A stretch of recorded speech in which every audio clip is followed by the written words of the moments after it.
talking about the term karma today. So the term karma actually comes from the Indian word kar, or the Indo-Aryan word kar. So the term kar means to do. So in the Western sense, the word karma is used in a sort of negative way when someone slights another person. So if someone slights another person, people will say, oh, karma will get you. And while that's true in terms of how the word karma is used, karma also has a positive connotation. So in the Buddhist sense, karma is quite complex, and the way karma works and the way karma creates results isn't just sort of a linear relationship. I'd say it's sort of more chaotic.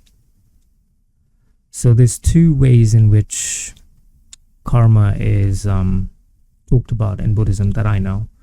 The first one is called vipaka karma. So vipaka karma is a karma that you made in the past. So this could be karma from a previous life, or karma from past events that starts to bring fruit now. And this karma that you create in the present moment, which you can use to counter that karma. So you're not just a slave to karma. So during the Buddhist time, this was a hot topic. There were people that believed that everything was predetermined. So your past karma meant that everything that was happening to you in this life was completely predetermined and you had no agency. There was another school that believed that none of this actually matters. Your actions have no consequences, so you can do whatever you want, you know. And the truth is, from an empirical, not an empirical perspective, but from a pragmatic perspective, who's to say whether past lives exist or not? Nobody knows. I mean, nobody's gone to, previous life and come back. I mean, there are instances of people remembering past lives. There is evidence of that in terms of stories that people tell and experiences that they relate. But we don't really know, do we? We don't know for certain from a scientific perspective. So karma in the Buddhist sense, if we were to talk about it in modern terms, is, so if we put aside past lives, all of us are born with certain tendencies and certain, things that maybe we're averse to, and certain things we have more of a propensity for. A good example is the children or the generations of refugees or people who've suffered war crimes. So it's not only the generation that's actually suffered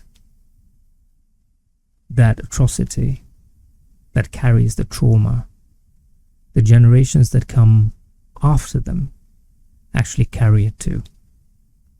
So if we talk about that karma, so in the Buddha's perspective, so you've got these two schools at the Buddha's time, one saying that everything's predetermined, you have zero agency. The second is saying that nothing really matters, just do whatever you want, take what you can.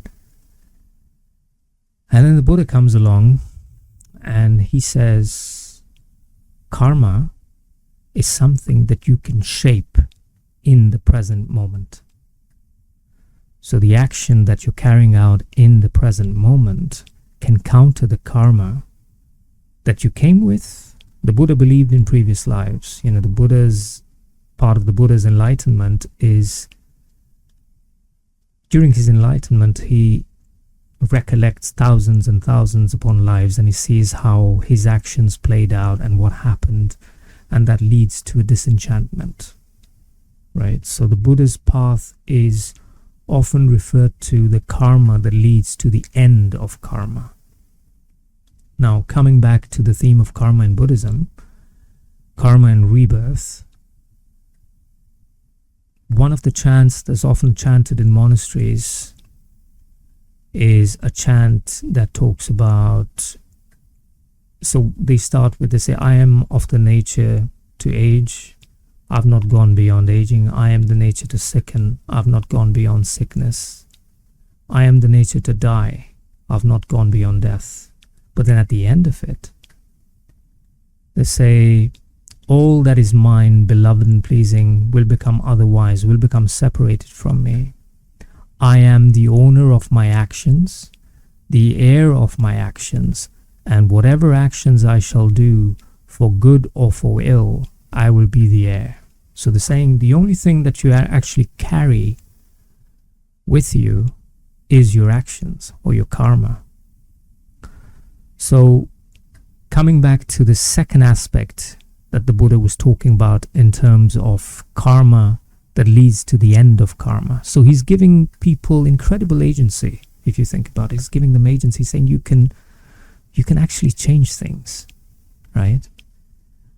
From a scientific perspective, karma simply refers to the neural connections that exist in our brain. So when we do a certain action, a neural pathway is formed. And the more we repeat that action, the stronger that neural pathway becomes. And that's the birth of karma. So if you went into a particular situation and you acted in a certain way and you got a result that was favorable, or that got you got your result that was favorable, or if you got into a situation and you acted in a way that got your result that was unfavorable, and you feel you don't have agency, you're in a sort of a negative feedback loop, and that's become karma for you. So that action that is happening in that moment, the Buddha is saying, and any self-help will tell you, is something that you can change. And the more you establish a given pathway, the more it becomes ingrained, right? So that's the other aspect of karma. So a good story from the Buddhist canon is the story of a serial killer called Angulimala. So Angulimala is a serial killer who lives in a forest, and the name Angulimala actually means necklace of fingers. Anguli is a finger and mala is a garland. So he wears a garland of fingers from people he's killed. And there's a story behind Angulimala. So Angulimala's had some sort of trauma in his life, and he's become this bandit. He's a very educated person, a very sort of spiritually inclined person at one stage, and something's happened in his life and he's become this serial killer. And he's terrorizing people in a certain region of India. And the Buddha hears about Angulimala, and he says, I want to meet this being. And people are like, are you crazy? He'll kill you.